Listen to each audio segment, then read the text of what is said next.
반주자 예배 성령으로 대림절 첫째 주일 예배를 드리겠습니다.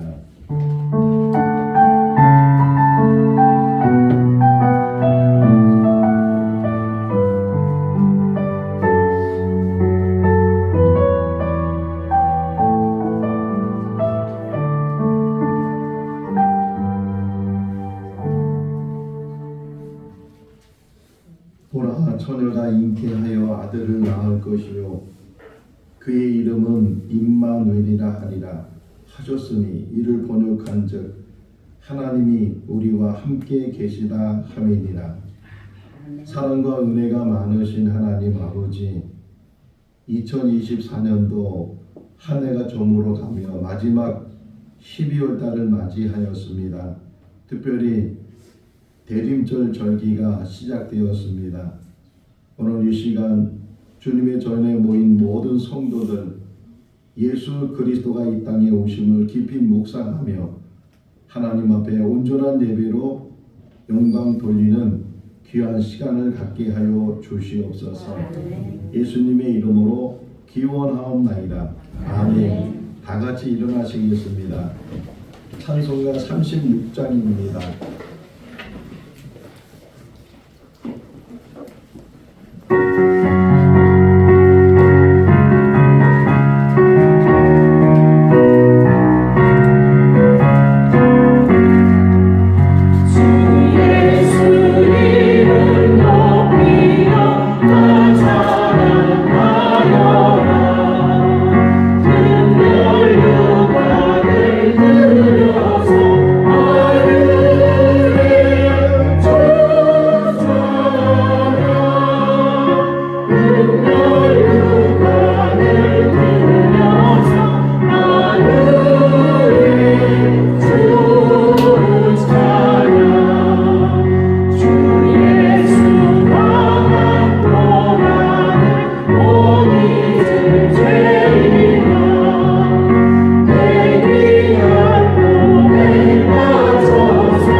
한 주간을 뒤돌아보면서 참여하는 시간을 갖겠습니다.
하나님의 자녀 되게 하여 주신 것 감사합니다. 그러나 우리가 하나님 앞에 바로 서지 못하고 하나님 뜻에 순종하지 못한 그런 삶을 사는 것을 고백합니다. 지난 한 주간도 해서는 안 되는 말을 또 해서는 안 되는 행동을 하나님 앞에 범하는 그런 연약한 죄인들입니다. 그 모든 불의한 것들을 오늘 이 십자가에 내려놓기를 원합니다. 하나님 주님의 보혈로 다시금 우리 모두를 씻어 주시옵소서. 아버지 붉을지라도 흰 눈처럼 아버지 하나님께서 저희들 새롭게 하여 주시옵시고 새 마음을 가지고 하나님 앞에 예배하는 우리 모두가 되게 하여 주시옵소서. 우리의 죄를 대속해 주신 예수 그리스도 이름으로 기도하옵나이다. 아멘. 사도신경으로 신앙을 고백합니다. 나는 전능하신 아버지 하나님 천지의 창조주를 믿습니다. 나는 그의 유일하신 아들 우리 주 예수 그리스도를 믿습니다. 그는 성령으로 잉태되어 동정녀 마리아에게서 나시고 본디오 빌라도에게 고난을 받아 십자가에 못 박혀 죽으시고 장사인지 사흘 만에 죽은 자 가운데서 다시 살아나셨으며 하늘에 오르시어 전능하신 아버지 하나님 우편에 앉아 계시다가 거기로부터 살아있는 자와 죽은 자를 심판하러 오십니다. 나는 성령을 믿으며 거룩한 공교회와 성도의 교제와 죄를 용서받는 것과 몸의 부활과 영생을 믿습니다. 아멘. 자리에 앉으시겠습니다. 찬송가 95장입니다.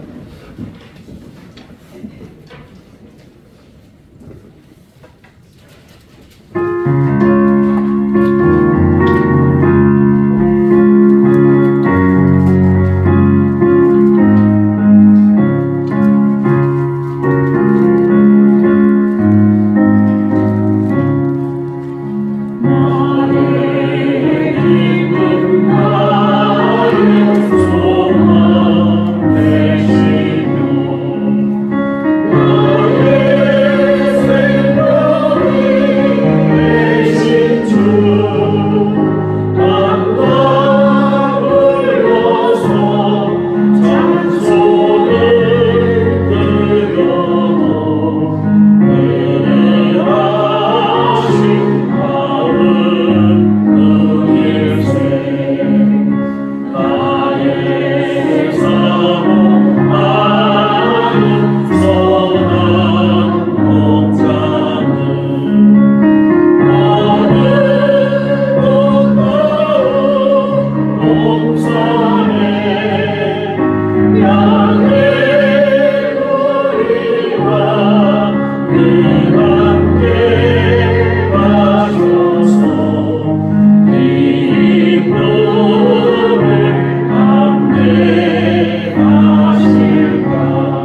기도하시겠습니다.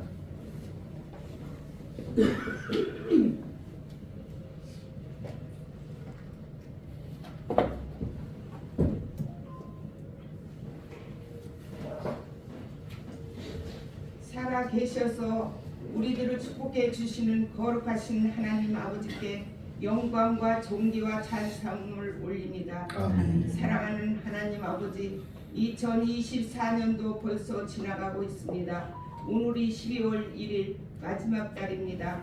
한 해를 돌아볼 때 감사일도 많았고 슬픈 일도 있었고요.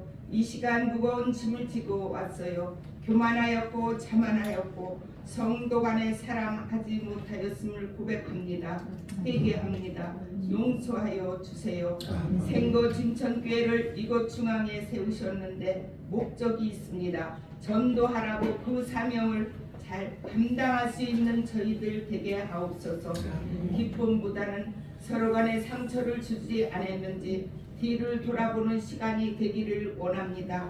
우리 성도님들 사람을 바라보지 말게 하시고 전능하신 하나님 천국문을 향하여 걸어갈 수 있도록 인도하여 주시옵소서. 정직하고 진실함을 요구하시는 하나님, 이 땅 위에서 사는 동안 사탄의 말에 흔들리지도 말고 요동하지도 말고 주님만 붙잡고 걸어가게 하옵소서. 하나님 아버지, 주한이를 불쌍히 여겨 주시옵소서. 눈물로 안타까운 마음으로 온 성도가 기도합니다. 어린 생명을 치료해 광선을 비추어 주세요. 우리는 할 수 없습니다. 하나님만 하실 수 있습니다. 도와주세요. 강단에 세우신 목사님, 입술로 선포되는 하나님의 말씀을 통하여 낙심한 영혼들이 위로받게 하시며 새 힘을 얻게 하옵소서. 세우신 전체 성가대의 찬양을 통하여 주님 홀로 영광을 받으시옵소서. 예수님의 이름으로 기도합니다. 아멘.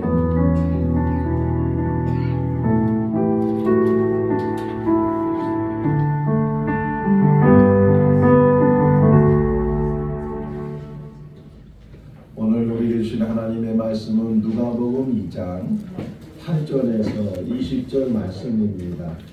신약성경 88쪽 누가복음 2장 8절에서 20절 말씀 우리 한 절씩 교독하겠습니다.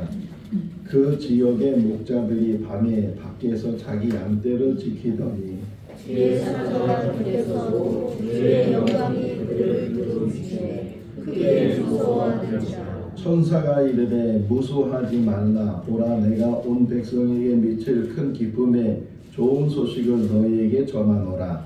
오늘 다윗의 후에 너희를 위하여 부가 나셨으니 곧 그리스도시니라. 너희가 가서 강보에 쌓여 구유에 누워 있는 아기를 보리니 이것이 너희에게 표적이니라 하더니 오늘이 수많은 정군이 그 천사와 함께 하나님을 찬송하여 이르되 지극히 높은 곳에서는 하나님께 영광이요 땅에서는 하나님이 기뻐하시는 사람들 중에 평화로다 하니라. 천사들이 떠나 하늘로 올라가니 목자가 서로 말하되 이제 우리를 배워서 주께서 우리에게 알리신가 이 인물을 보자고. 빨리 가서 마리아와 요셉과 구유에 누인 아기를 찾아서 오 천사가 자기들에게 이 아기에 대하여 말한 것을 전하니 듣는 자가 다 목자들이 그들에게 말한 것들을 놀랍게 여기되 마리아는 이 모든 말을 마음에 새겨 생각하니라. 같이요 목자들은 자기들에게 이르던 바와 같이 듣고 본 그 모든 것으로 인하여 하나님께 영광을 돌리고 찬송하며 돌아가니라. 아멘. 전교인 찬양대가 하나님께 찬양 올려드리겠습니다.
삶의 작은 일에도 그 마음을 알기 원하네. 그 좋은 길로 가기 원해. 나의 작음을 알고 그분의 뜻임을 알고 소망 그 깊은 길로 가기 원하네. 삶의 작은 일에도 그 마음을 알기 원하네. 그 좋은 길로 가기 원해. 나의 작음을 알고 그분의 뜻임을 알고 소망 그 깊은 길로 가기 원하네.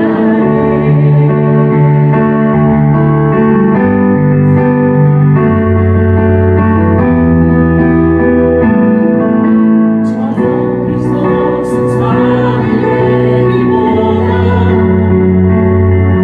여기로 오직 공사의 되길. 내가 아는 길만 비추길 원하네. 누군가의 길을 비춰준다면 내가 노래하듯이 또 내가 얘기하듯이 삶이 나 그렇게 죽기 원하네. 삶의 한정이라도 그분을 닮기 원하네. 사랑 그 높은 길로 가기 원하네. 그 좁은 길로 가기 원하네. 그 깊은 길로 가기 원하네.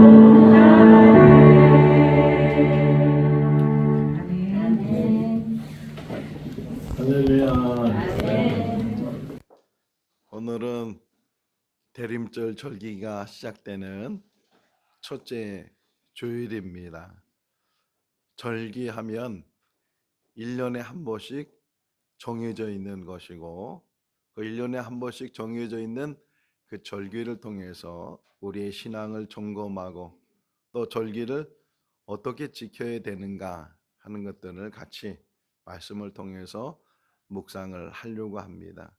이스라엘 백성들이 애굽에서 나오면서부터 하나님께서 모세를 통해서 여러 절기를 정해 주셨습니다. 그 이후로 믿음의 사람들이 이거는 절기로 정해서 우리가 지키면 좋겠다. 그렇게 해서 또 새롭게 절기를 만들고 또 지키고 있는데 그 중에 하나가 대림절 절기입니다. 그러니까 절기가 있는 것하고 절기가 없는 것하고 하는 것을 우리가 생각해 볼 때 오늘 12월 달에 헌금위원으로 섬겨주는 우리 이희정 학생 너무 감사하고 우리 희정이 학생한테 한번 질문을 해볼게요. 4월 5일이 무슨 날이에요? 4월 5일 잘 모르잖아요. 우리 학생들은 또 젊은 청년들도 잘 모르고 어른들한테만 물어보면 4월 5일이 무슨 날이에요? 이렇게 딱 답이 나오잖아요. 예, 식목일 뭐 결혼 기념일도 있어요. 그때가 공휴일이기 때문에. 그러니까 우리가 어렸을 때 젊었을 때 4월 5일 하면은 나무 심는 날, 식목일 이걸 다 우리가 인지를 하고 특별히 그날은 빨간 글씨로 공휴일을 만들어서 더 많은 사람들이 기억할 수 있도록 하는 예전에 10월 9일 한글날이 빨간 글씨가 안 되는 때가 있었어요. 너무 10월 달에 공휴일이 많다고 해서 그래서 그냥 평일날처럼 한글날을 맞이하다 보니까 점점 국민들이 한글 창제에 대해서 기억하지 않고 그냥 지나가는 일들이 많이 있어서 몇 년 전에 다시 10월 9일을 이제 공휴일로 지정을 하고 한글날인 것을 더 강조하는 것처럼 대림절 절기 이렇게 만든 것하고 대림절 절기가 이렇게 만들어지지 않은 것하고는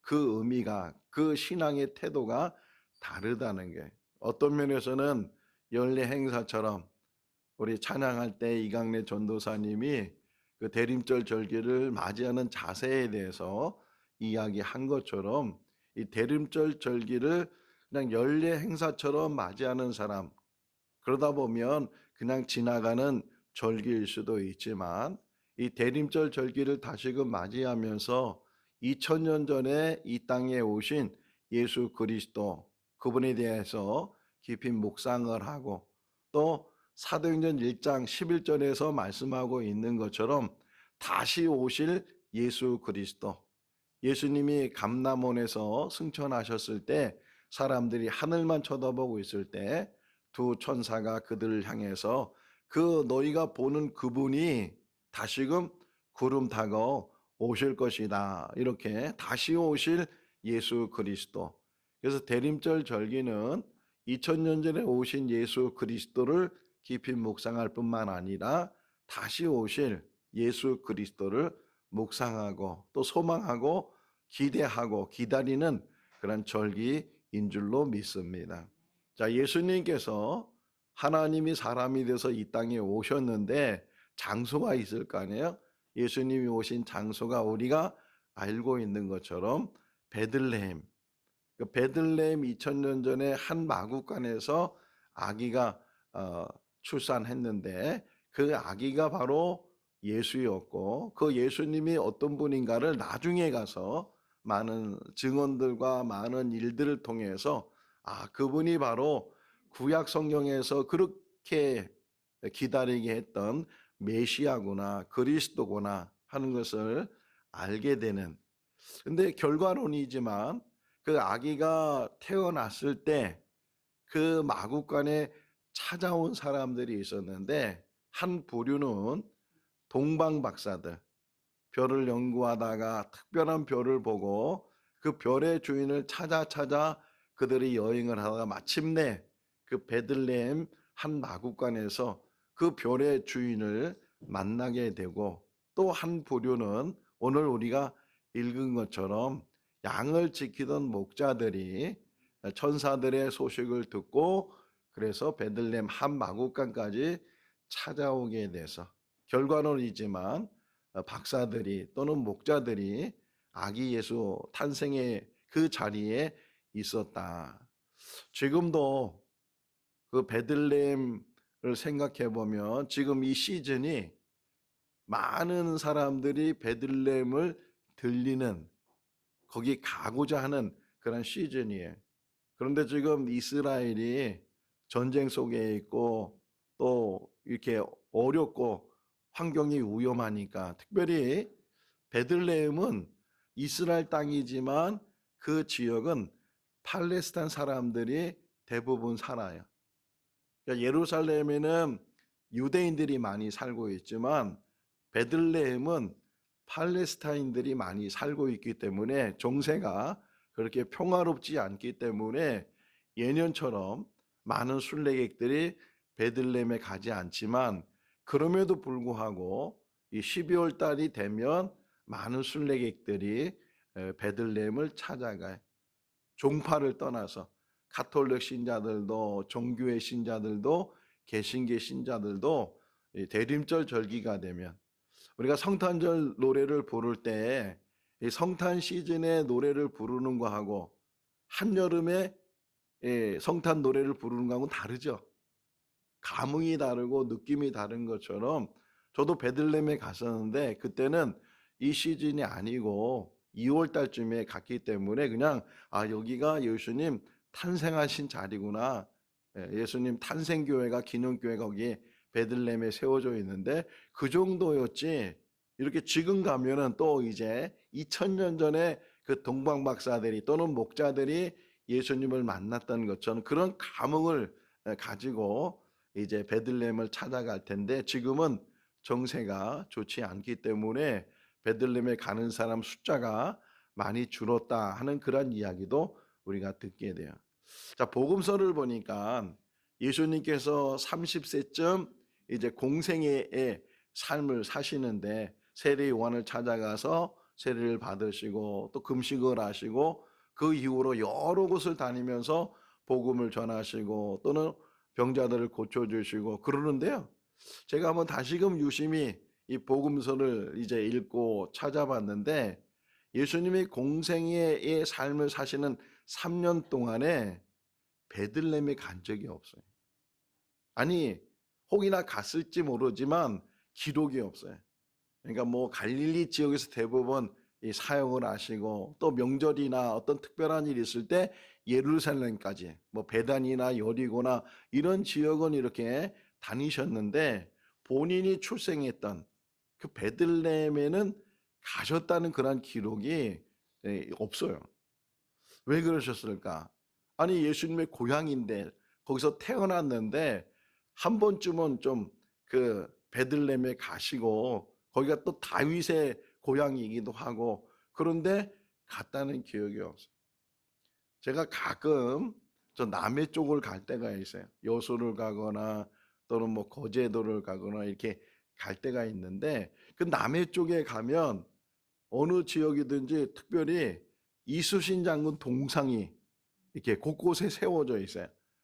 그래서 이거 물어보면 뭐 이순신 장군이 거기서 출생한 것도 아니고 또 거기에 오래 머문 것도 아니고 임진왜란 때 왜군들과 싸우면서 잠시 뭐 며칠 또는 하루 요 정도 거기에 머물었는데 그럼에도 불구하고 이순신 장군이 여기 왔다 갔다고 그래서 동상을 세워두기도 하고 또 우리 지역에도요 저 사석에 가면 초가집이 하나 있어요. 가보신 분도 계실지 모르는데 그 초가집을 군에서 2억을 들여서 그 초가집을 만들어 놨어요.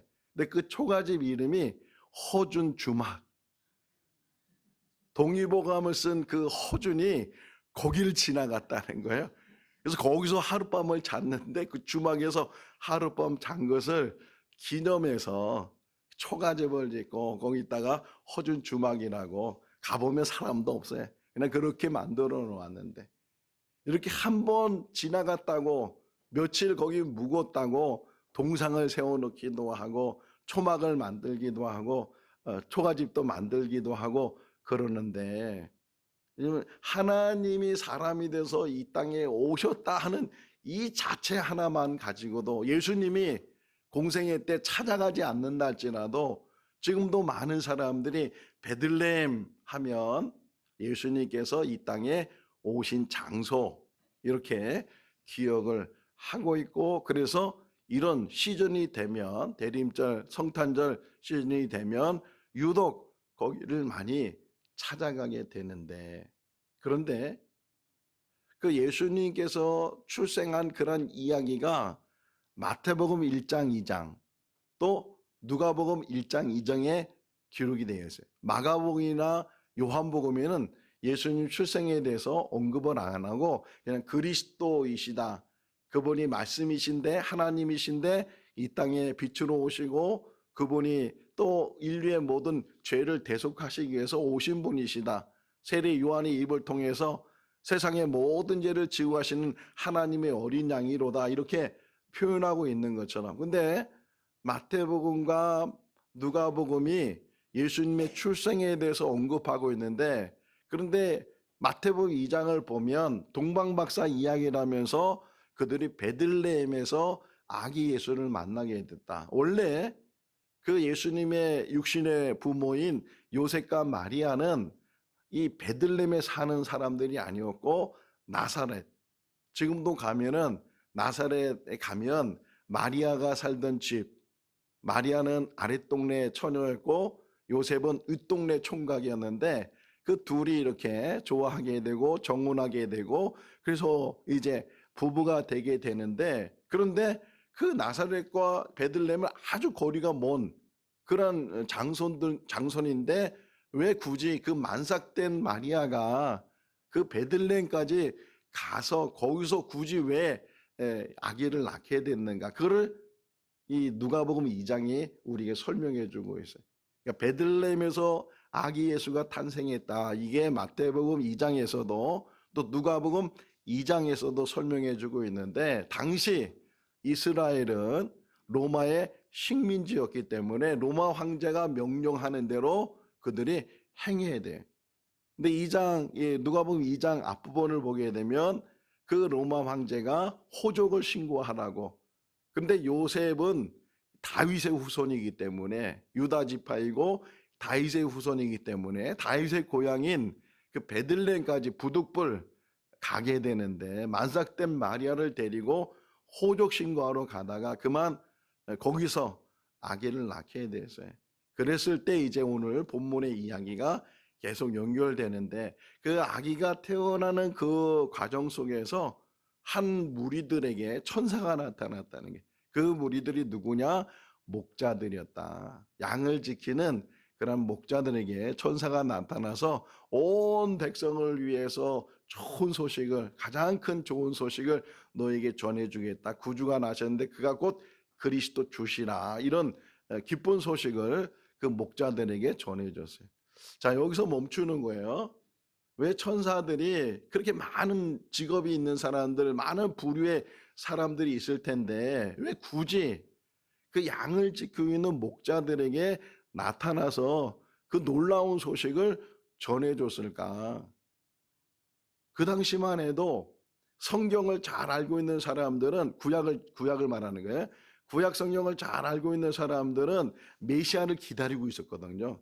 구약에서 계속 메시아에 대한 예언이 있었기 때문에 그 메시아를 기다리고 있는 그 바리새인들이나 서기관들이나 또는 회당장이나 이런 사람들, 혹이나 그 어떤 지위를 가지고 있지는 않지만 율법에 대해서, 말씀에 대해서 그렇게 알고 있는 사람들, 그런 사람들에게 천사가 가서 그 기쁜 소식을 전해주면 정말 그들이 너무 반가워하고, 그리고 그 기쁜 소식을 확인하기 위해서 갔을 텐데, 근데 왜 천사들이 굳이 목자들에게, 목자들은요 메시아에 대해 관심이 없는 사람들이, 먹고 살기도 바쁘고 지금 일하기도 바쁘기 때문에 거기에 대해 성경 지식도 없을 뿐만 아니라 그런 메시아에 대한 그런 기대도 없는 사람인데도 불구하고 천사가 그 양을 지키는 목자들에게 가서 그래서 메시아가 오셨다는 것을 전해줬어요.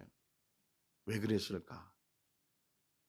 교회를 옮기면서 우리 성경 공부하는 우리 그 성경 공부반을 어떻게 우리가 다시금 이렇게 모임을 좋을까? 그래서 교재를 하나 선택을 했어요. 이 교재를 가지고 성경 공부를 하면 좋겠다. 그래서 그 교재의 출판사에다 전화를 했어요. 제가 전화를 해서 이 교재가 너무 좋아서 우리가 구입을 하려고 합니다. 몇 권을 좀 보내주십시오.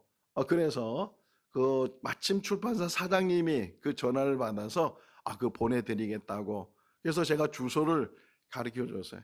며칠이 지나서 제 카톡에서 이게 핸드폰에 문자가 왔는데 그 문 앞에다가 택배를 갖다 놨다고 그런 문자가 왔어요.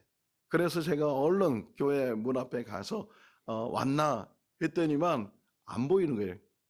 아니 분명히 문자는 그 택배 하시는 분이 이게 문자를 줘서 배달했다고, 그렇게 도착했다고 얘기를 했는데 그런데 가보니까 없었어요. 여기저기 찾아봐도 혹시 저쪽에 있나 해서 다른 문 쪽에 가도 없고 이쪽 문도 없고, 그래서 문자가 이제 그 핸드폰 번호로 오잖아요. 그래서 그분한테 전화를 했어요. 아니 이 택배 물건을 우리 교회 앞에다 갖다 놨다가 오는데 왜 그 물건이 없냐고, 생거진천교회 맞냐고. 그러니까 그분이 하는 얘기가 거기가 영천이라는 거예요. 영천. 경상북도 영천. 글로 그 택배가 가 있는 거예요. 그러니까 알고 보니까 이제 그 출판사 사장님이 전화를 받고 직원한테 이제 그 주소를 전달해 주면서 보내라고 그랬는데 그 직원이 중앙동 2길 딱 치니까 경상북도 영천시 중앙동 2길이 있어요. 그러니까 그거 아무 생각 없이 그냥 진천이라고 생각하지 않고 중앙동 2길만 아니까 거기에서 그냥 우편번호 때문에 그걸 찾았었겠죠. 써가지고서 그냥 딱 붙이니까 그게 어디로 가겠어요? 영천으로 간 거예요. 그래가지고 다시 이제 해서 이틀 만에 다시 우리 교회로 그 택배가 왔어요. 혹이나 그 천사들이 그 정말 메시아를 기다리고 있는 사람들을 찾아가야 되는데 이 주소가 틀려가지고서 이 목자들한테 혹이나 찾아간 것은 아닌가 하는 그런 생각을 혹 갖게 되는데 그럴 것 같아요? 아니겠죠? 분명히 이 하나님의 말씀을 들고서 가라고 한 사람들이 목자들이었다는 거예요. 그러면 의도적인 것이고 목자들을 확실하게 찾아가서 이 놀라운 소식을 전해줬는데 왜 그랬을까? 이유가 뭐예요? 왜 그런 목자들한테 가서 이런 놀라운 소식을 전해줬을까요? 아니면 서기관들이나 정말 바리새인들이나 제사장들이나 이 성경에 대해서 메시아에 대해서 잘 알고 있는 사람들을 찾아가서 전해줘야 되는데 전혀 관심이 없는 그 사람들을 왜 굳이 천사 그것도요 그 천군들이 나타나가지고 노래도 했대잖아요. 한눈에 부러지는 그 노래가 그 목자들 앞에서 불려지게 되는 그런 이야기도 우리가 보게 되는데 왜 찾아갔을까요? 이유 찾아간 이유가 뭐예요? 여기까지 나오죠 말이. 이 틀리면 안 돼서 말을 못 하겠는데 여기까지 나와요. 자, 목자란 신분을 생각해 봐세요. 목자란 신분. 그 첫 번째는 아주 가난한 사람들이 직업이 많이 있는데 목자란 직업을 가졌다는 것은요 배운 것도 없고 가진 것도 없고 변변치 않으니까 그냥 양을 지키는 그런 가난한 사람들. 또 목자라는 직업을 가지고 있는 사람들은 소외당한 사람들이. 그 사람들이 지금 어디 있는 거예요? 들에 있잖아요. 양을 지키기 위해서 들에 있다가 천사들을 만나고 천사의 이 놀라운 소식을 듣게 됐으니까 그들이 집에 자든지 들에서 자든지 사람들에게는 관심이 없어요. 소외된 사람들, 기억하지 않는 사람들, 이런 사람들이 목자예요. 더더구나 그 목자는 그 유대인 법에 의해서 유대인들에 의해서 죄인이 직업 자체가 죄인이. 왜냐하면 유대인들이 가장 강조하는 것 중에 하나가 안식일을 잘 지키는 것이고 안식일을 잘 지키는 이유 중에 하나가 방법 중에 하나가 일을 하지 않는 거예요. 안식일 날은 일을 안 하는 거. 지금도 그들은 그것을 굉장히 중요하게 여기는데 그런데 이 짐승을 치는 사람들은 일을 안 할 수가 없어요. 안식일이 돼도 짐승에게 먹이를 줘야 되고 물을 줘야 되고 지켜야 되고 일을 해야 되니까 그 일하는 자체만 가지고도 죄인이 가난한 사람들, 소외된 사람들 그리고 죄인이라고 취급받는 사람들 거기에 대명사가 목자들인데 하나님께서는 천사를 그들에게 보내셨어요. 그리고 아기 예수 출생하는 그 장소에 초대를 했어요. 그러니까 하나님이 사람이 돼서 이 땅에 오시는 그 목적이 뭔가를 이 두 부류를 통해서 동방박사, 우린 동방박사만 생각하지만 실제적으로 동방박사들은 이방인, 유대인이 아니에요. 오히려 유대인은 한 사람도 초대받지 못하고 아니 목자들이 유대인이시니까 유대인 중에 돈이 있거나 뭐 이렇게 지위가 있거나 이런 유대인들은 초대받지 못하고 오히려 이방에 있는 하나님을 잘 모르는 그런 사람들이랄지라도 그들이 초대를 받았고 또 유대인이지만 그렇게 가난하고 소외당하고 죄인 취급받은 그런 목자들을 하나님이 그 이 땅에 오시는 그 자리에 그 아기 예수 앞에 그들을 초대하셨다. 그러니까 예수 그리스도가 이 땅에 오시는 목적을 그 왜 구원하는 범위가 뭔지 유대인뿐만 아니라 이방인들도 또 이방인들뿐만 아니라 이 가난한 사람들 배우지 못하고 가지지 못하고 그런 사람들까지도 하나님은 구원에 이르도록 그들을 초대하시고 구원의 목적을 이루어 가시는 줄로 믿습니다. 12절 말씀에 보면 천사들이 기쁜 소식을 전해주면서 너희는 가서 그러죠. 가서 여기 명령형이 들어갔어요. 너희는 가라. 가서 그래서 그 구유에 누운 강보에 쌓여서 구유에 누워 있는 아기를 보고 그것이 너희에게 주어지는 표적이다. 이렇게 전해주는 거예요. 가라는 거예요. 가라는 거. 자, 근데 보세요. 목자들이 잠을 자려면 어디서 자는 게 편해요? 어디서 자요? 집에서 자는 게 편해요? 들에서 자는 게 편해요? 근데 목자들은 지금 집에서 잠을 자는 게 아니고 들에서 잠을 자려다가 천사들을 만났어요. 그 이유가 뭐예요? 그 이유가 양을 지켜야 돼, 양을. 이 양이 혹이나 어디 도망가거나 숫자가 줄어들면 그걸 다 목자들이 배상을 해야 돼. 그러니까 양 한 마리도 없어지면 안 되고 또 밤에 들에서 지켜야 되는 이유는 사나운 짐승들이 일이나 이런 사나운 짐승들이 와서 양을 잡아먹으면 그것 역시도 자기들이 배상을 해야 되기 때문에 그 자리를 떠나지 못하고 거기를 지키고 있는 거예요. 자, 그런데 천사들은 가라는 거예요. 가서 그 강보에 쌓여서 구유에 누워있는 그 아기를 봐라.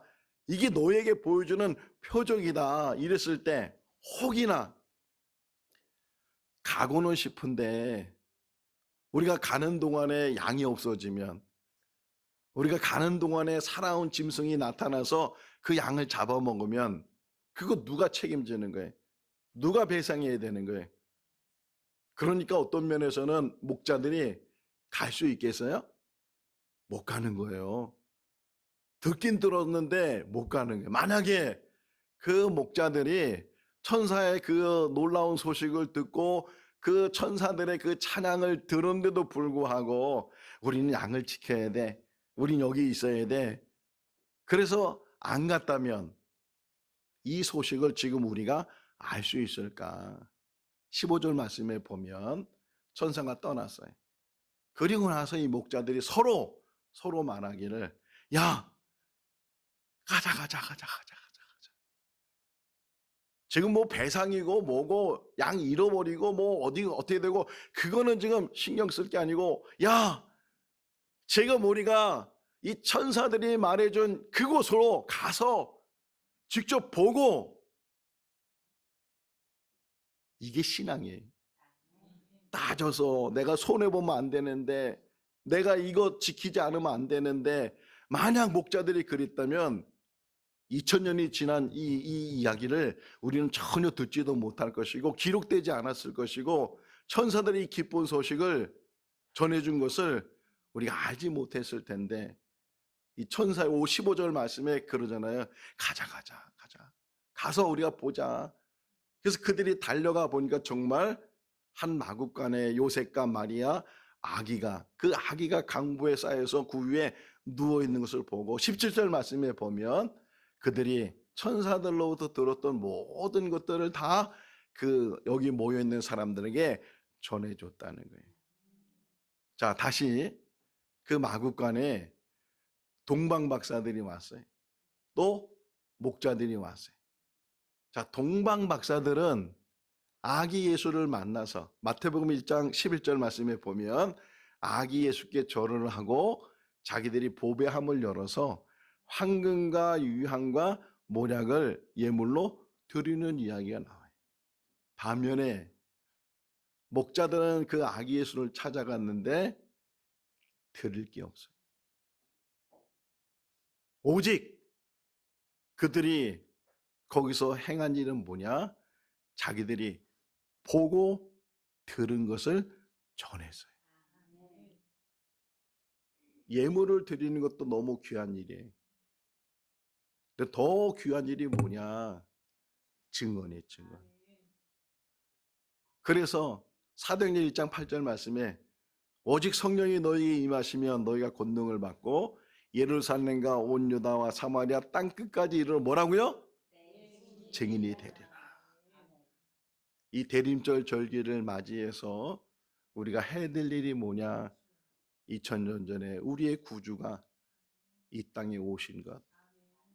우리 이강리조사님 버스킹 한다 그러잖아요.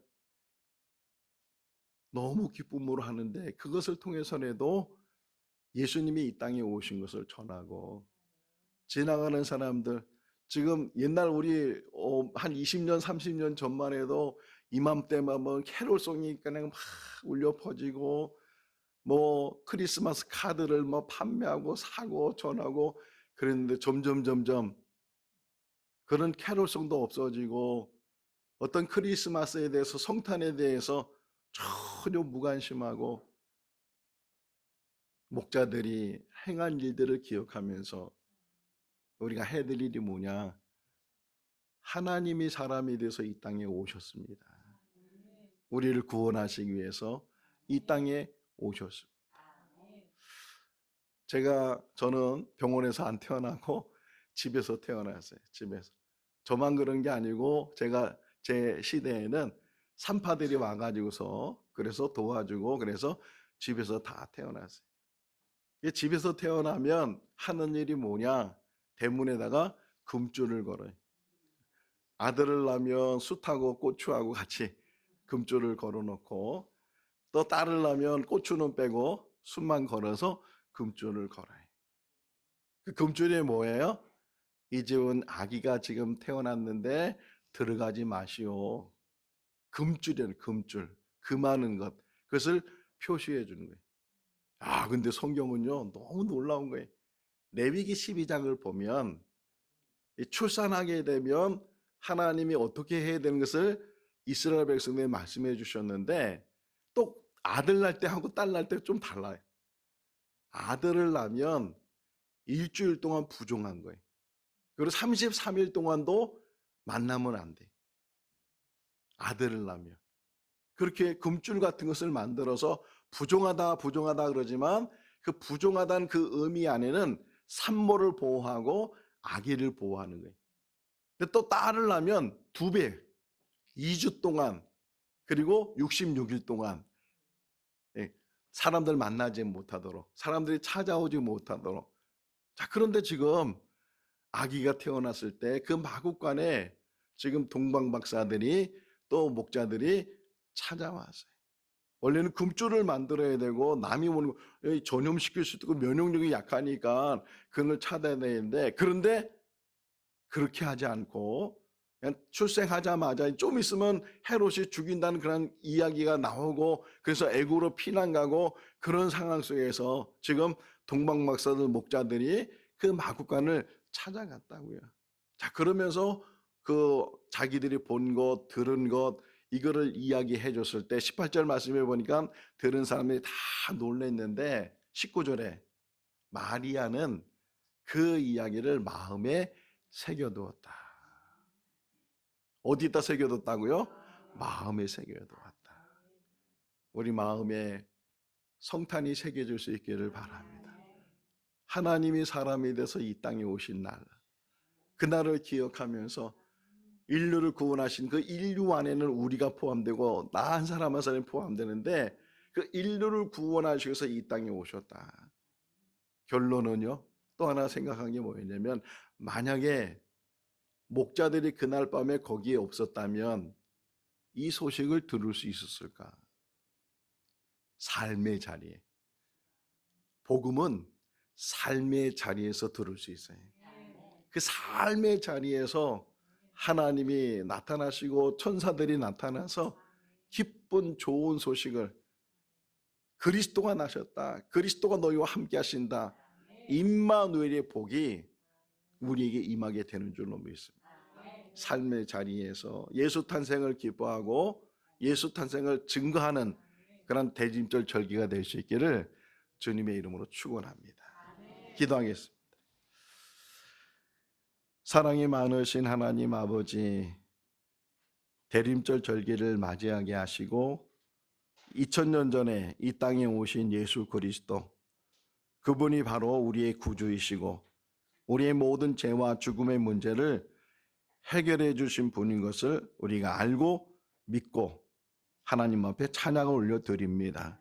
이 기쁜 성탄 절기를 맞이해서 다시금 예수 그리스도의 그 삶을 되돌아보고 깊이 묵상하는 기간이 되게 하여 주시고, 무엇보다도 우리의 입술을 열어서 예수 그리스도가 우리의 구주인 것을 고백하고 증거하는 삶이 되게 하여 주시옵소서.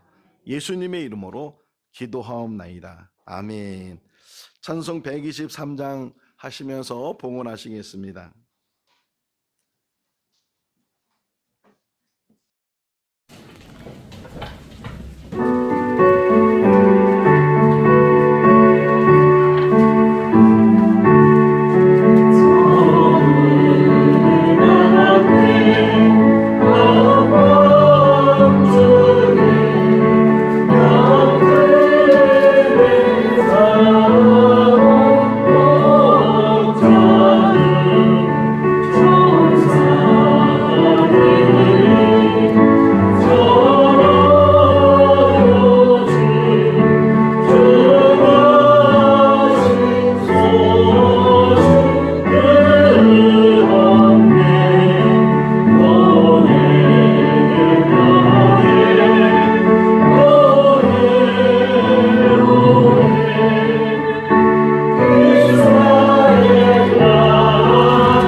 사랑의 하나님 아버지, 거룩한 날 주의 전에 모여 예배할 수 있도록 은혜 베풀어 주신 것 감사합니다.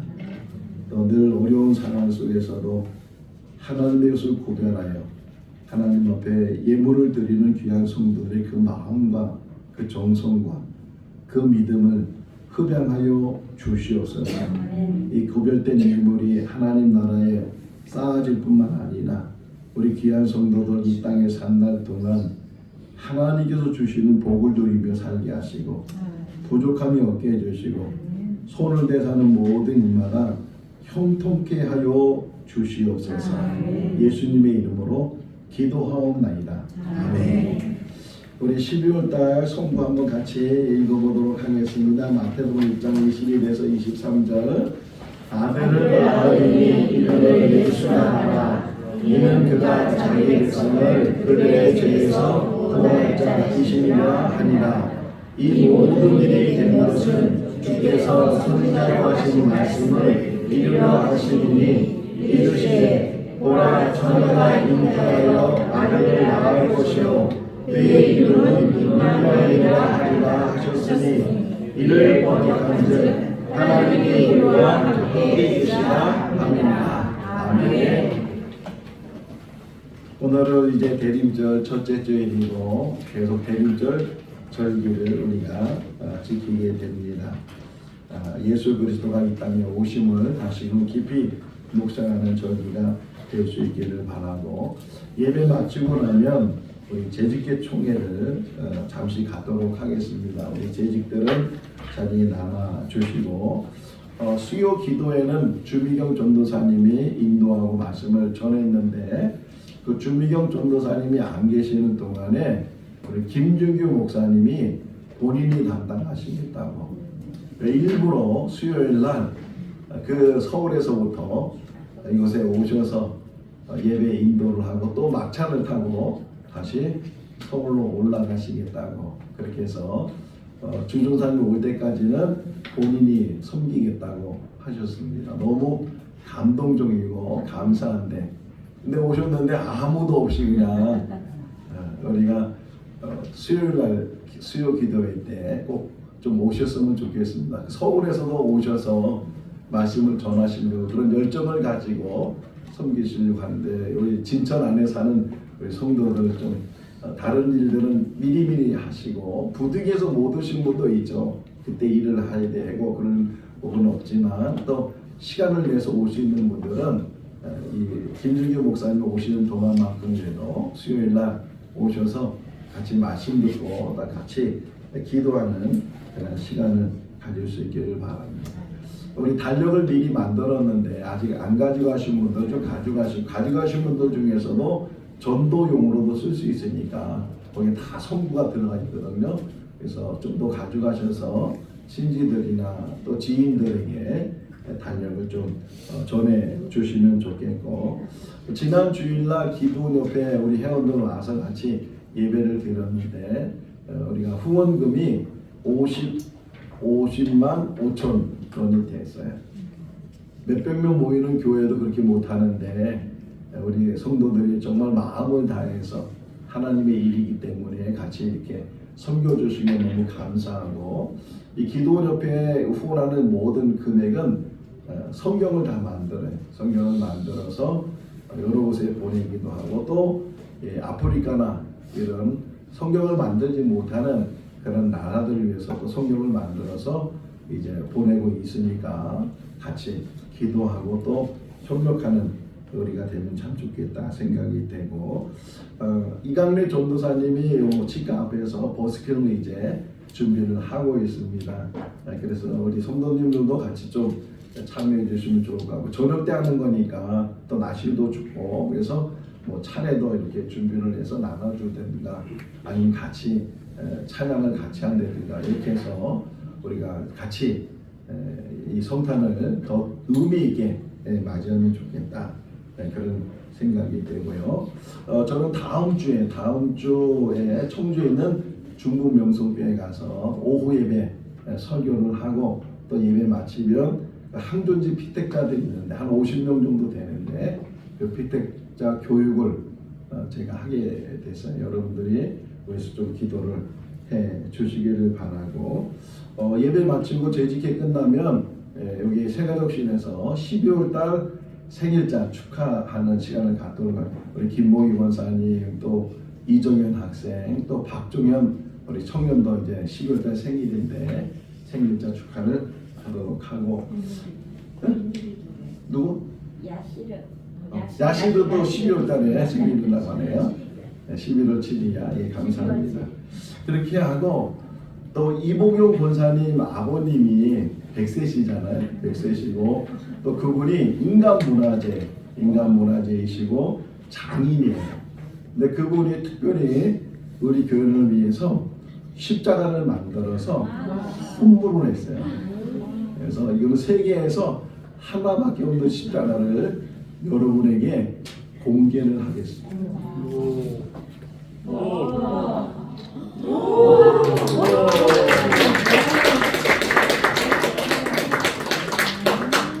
하나밖에 없는 거예요.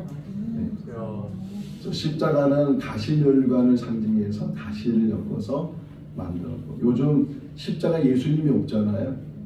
그 자꾸만 십자가 그러는데 예수님 없는 십자가, 저것도 뭐 카톨릭이 아니냐 이래가지고 또 카톨릭 같아 이런 사람도 있을지 모르지만 장인의 작품이에요. 장인의 작품을 우리 교회를 위해서 이렇게 헌물을 해주셨습니다.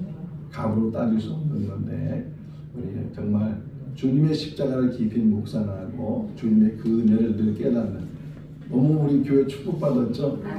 강대선 받침 때도 예술가가 작품으로 또 만들어 주셔서 우리가 지금 잘 쓰고 있고, 하나하나가 다 이렇게 하나님께서 이렇게 세워주시지 않겠나. 우리 한번 박수로 우리 감사하겠습니다. 언제 한번 기회가 되면 그분을 좀 모셔서 같이 예배드리면 좋겠다. 그런 생각. 너무 마음에 들죠? 그래서 새벽 예배 때는 닫아놓고 우리 주일날, 수요일날은 이렇게 열어놓고서 같이 예배드리면 참 좋겠다. 그런 생각이 들었어요. 다 같이 일어나셔서 찬송 171장 1절 하시겠습니다. 깜짝 놀랐죠? 네.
다시 한번 우리 인사하겠습니다.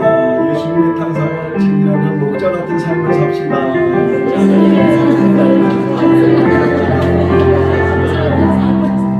축도하겠습니다. 지금은 우리 주 예수 그리스도의 크신 은혜와 하나님 아버지의 무한하신 사랑하심과 성령님의 교통하시고 교제하시고 충만하심이 대림절 절기를 맞이해서 다시금 예수 오심을, 또 예수 다시 오실 예수를 깊이 묵상하며 증인된 삶을 살기로 다짐하는 우리 모든 성도들 삶 가운데 지금부터 영원까지 함께 하시기를 축원하옵나이다. 아멘.